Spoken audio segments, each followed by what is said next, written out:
Have you ever experienced one of those social situations, maybe at the holidays or somewhere else, a meltdown at a party or something that just happens really, really public and everything is fine, or like fine in the way we do fine, where we just keep it together and avoid confrontation. And then somebody just says some stuff. Maybe the stuff made sense. Maybe it doesn't make sense, but there's like, boom, here it is, both barrels. Here's everything. This is how I'm feeling about the stuff. We were just watching Spider-Man 2 last night, and where Harry, James Franco's character, is real mad at Tobey Maguire's Spider-Man character, but he doesn't know that he's Spider-Man yet. And at this party, and Harry gets all liquored up, and he just starts slapping him. Like a dude just slapping another dude at a fancy party for fancy socialites. And everyone's gasping and quiet and clutching their drinks because it's so awkward, and there's just no pretending it didn't happen. I think that's the kind of situation we're running into here at the end of Matthew chapter 23. This is so public. There's no going back on this. Everybody's listening to it. I'm guessing there were literally gasps and guffaws at Jesus' remarks. Maybe as he's going along and these woes that he's proclaiming at the religious leaders, Pharisees, the teachers of the law, maybe in people's brains, they're like, well, you know, if you interpreted it this way, they could still move forward together. Like when you're a football fan and you're down 38 points with 13 minutes to go in the fourth, you're like, okay, a pick six here, and then an onside kick. And then and it's just at some point you have to admit this is a fantasy. This is not going to work out. And I think the crowd probably along the way was thinking, I don't know that there's a roadmap for really putting this back together. But then when Jesus finishes the last of his 7 woes, after home stretching it with, you guys are vessels for consuming food or beverage that look good on the outside, but inside it's filthy and disgusting.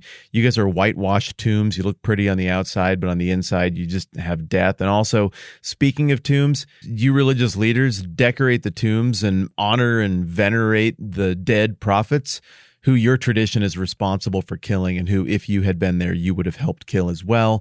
And people just like them, you're about to kill here in a few minutes. So those are pretty bad. Maybe the most optimistic person out there in the crowd who just really likes people to get along was like, well, but it could maybe still be construed as possibly. And then verse 33 happens of Matthew 23. Jesus says, "You snakes, you brood of vipers, how will you escape being condemned to hell? Therefore, I'm sending you prophets and wise men and teachers. Some of them you'll kill and crucify. Others you'll flog in your synagogues and pursue from town to town. And so upon you will come all the righteous blood that has been shed on earth, from the blood of the righteous Abel to the blood of Zechariah, son of Berechiah, whom you murdered between the temple and the altar. I tell you the truth, all this will come upon this generation." And then at that moment, with that last line, I picture inside the brains of those few people who were still holding out hope that this could maybe be hugged out somehow.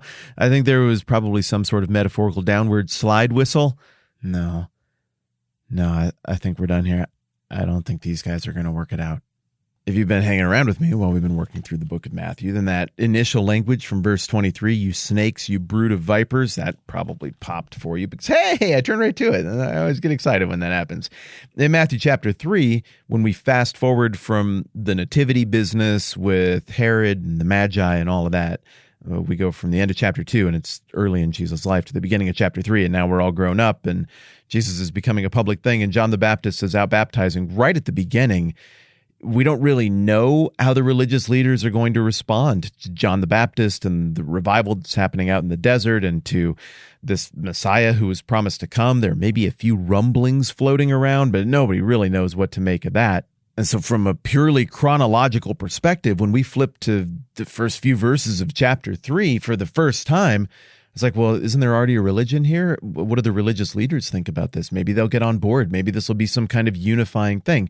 And then verse 7, "But when he, John the Baptist, saw many of the Pharisees and Sadducees coming to where he was baptizing, he said to them," drum roll please, maybe it's going to work out. Maybe they're going to be allies and they're going to pull the cart in the same direction with their powers combined. Quote, "You brood of vipers, who warned you to flee from the coming wrath?" Oh, downward slide whistle again. Okay.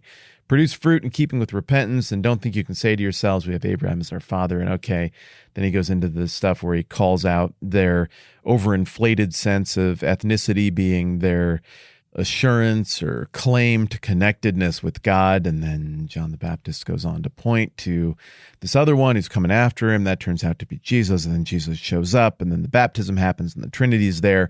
And it's amazing. And it's a really encouraging and exciting passage. But it's like poetry. It rhymes here at the end of Matthew and at the beginning of Matthew with this language about you snakes, you brood of vipers. The bad guys are introduced to the story in chapter 3. They go quiet in response to that rebuke, but you'll notice the crowds aren't recorded as being like, hey, hold on. Those are our Pharisees and Sadducees. I wouldn't say they're like a brood of vipers. No, they're just like, okay, I'm just going to stay in line and keep getting baptized because that might smack of truth just a little bit.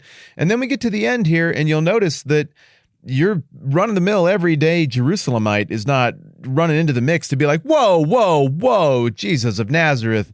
Like, I like you, and I like the donkey thing that you did and flipping over the tables. That part was cool. But how dare you criticize these religious leaders of ours? They are precious, precious, precious, and they are above any kind of criticism. Nah, everybody's just kind of sitting there, and you almost get the impression that maybe a whole bunch of them are like, well, kind of, yeah. But is Jesus just invoking that language again because it was catchy and he really likes symmetry, or is there some larger point? Well, I'm asking the question, so hey, I think there's some larger point. I think he's trying to draw on the words of John the Baptist, who's come up very recently in their conversations, remember? John the Baptist still casts a long shadow over this whole conversation, and in the middle of 21, Jesus is in the temple. This is just like, what, a day, 2 days earlier? Not much. And the religious leaders, they show up and they're like, well, by what authority are you doing these things? And then Jesus is like, I'm going to bring up a name you don't like very much because it makes you feel real uncomfortable because you got a track record. This is all implicit, and I'm reading this all back into it based on what we're looking at in 23. Mama's going to bring this name up, and I hope it makes you squirm. And so then Jesus flips around. He's like, I got a question for you since you're fixing to kill me. Let's talk about somebody else recently killed by people of a similar ilk and persuasion to you. John the Baptist. Where did his baptism and all that business come from? Was it from heaven or from men? And you'll recall they had to do a little parlay off to the side because they're like, oh, okay, we're a little vulnerable on this point. He brought up something that is not the best look for us. We have an agreed upon company policy that we are moving on from that. We want to look forward and talk about the future. We're not really here to talk about the past anymore. And so they come back and they're like, well, we don't know. And Jesus is like, okay, well, neither will I tell you about what authority I'm doing these things. And then we jump over here and we get a reference right back to John the Baptist. Why? Because their ilk killed him. Now, I know it was Herod who did that. That's very clearly recorded in Matthew, and external sources like Josephus agree that it was a political leader who did this. But all of these political decisions are happening hand in hand between the religious leadership and the pseudo-secular leadership. And even if Herod was the guy who swung the sword, the Pharisees and Sadducees had long ago pronounced the sentence that John the Baptist was a problem, and if they'd wanted him out of jail, they probably could have pulled the levers to get that accomplished. But clearly they didn't have any motivation to do that, and they didn't like how much the people had enthusiasm for John the Baptist. So Jesus is pivoting into the final death strike here to say, look, you guys are murderers of the prophets of God. That's your routine. That's your actual legacy. This is who you are. You murder the message. You murder the people. You murder and mutilate history to try to deceive about these things. But Jesus is saying the emperor has no clothes. I am pointing at you. I am pointing out there are no clothes. I'm pointing out that this whole thing is a giant fraud that isn't just a nuisance we should tolerate. It is a problem worthy of the full condemnation of God, and you're the physical representatives of it standing right here, behaving in the same way that everyone who's come before you in this tradition have behaved. And just in case anyone might imagine that you're suddenly reformed and that you don't kill the prophets and resist the work of God, the intention of God for his people, look at John the Baptist. You guys got blood on your hands so much with that you can't even acknowledge where he came from or where his authority came from. So to review, today we have hell and vipers and blood on hands and condemned and a reference to a beheaded guy and fighting. That's kind of a lot. I get that. I totally get that. I know this is like the 15th time I've said it. Well, we've worked our way through the seemingly endless material that is Matthew chapter 23, but it's so important to understand that Jesus and the Pharisees didn't just get a little bit sideways because they couldn't agree on a couple of points about finer religious theological details. The text, quoting the words of Christ, holds this out as being a completely adversarial relationship where Jesus is trying to fulfill the redemptive work of God and the Pharisees are trying to stop it. That is how the text is holding it out. So there should be no surprise that tension like this is going to come all the way to the forefront. And at this point, we've sorted through most of it, but we've got a bit to go.